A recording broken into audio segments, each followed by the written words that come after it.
Hello, welcome to Reflect and Connect. This is week 13, and I think this is our last Reflect and Connect. I see on the syllabus we have two more, but it says if needed. So I I've done all my Reflect and Connects. Excuse me. Anyways, today we're going to be talking about just class management and how how to facilitate a positive classroom environment and what it takes. So, we have two different articles that we read, and they look very familiar. I know this one, the from Jennifer Rogers. Um it's one I believe I've dived into in the past for assignment for middle elementary. Excuse my faces. I am, yeah. So, I'm tired. That's what I meant. I'm and I just slept. Anyways, that's a different issue. Okay, talk less. There we go. What a perfect example. Okay, but no, this one did when I was first doing research on how to facilitate classroom environment. I think it was last semester, but it talked about talking less, and it was something I struggled with a lot. Um, Going into methods because I like talking. Not gonna lie, uh, and sometimes it just goes on and on. It doesn't really have an end to it. So a lot of my first micro teachings were like me just blabbering and accidentally saying things I shouldn't have said. No appropriate language in my first couple of micro teachings. It has improved.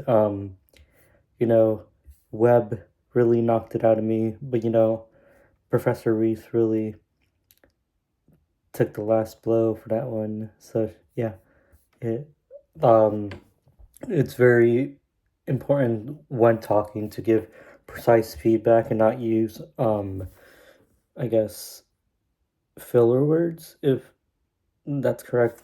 Like, oh, good job, like, what's good about it, or like what else have I been told, like just being very precise when you give feedback, like noticing what the child is doing or student is doing, and then like either like saying, hey, like I noticed that Ashley is doing very well in, like, she's holding her violin up straight in, versus like, oh, good job, Ashley.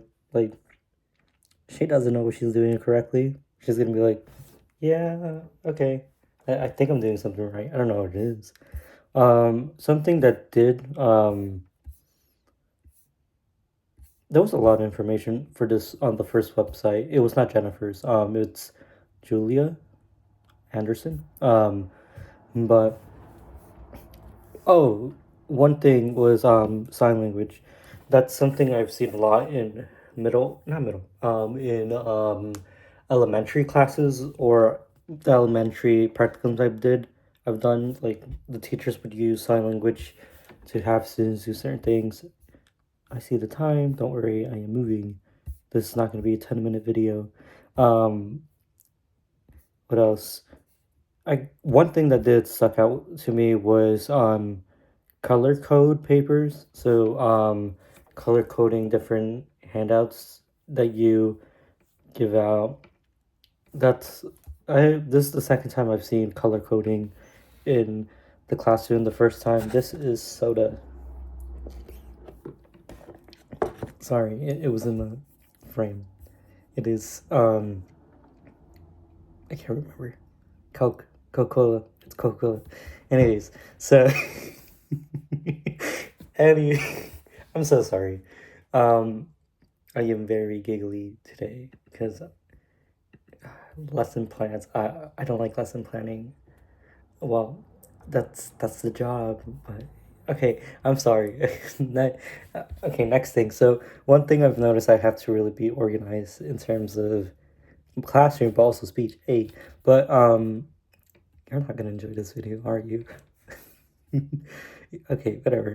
So to the one that I have I believe I've had read before. Um, One thing that I was reminded of is just the positive. Wait, no, the growth mindset, and I.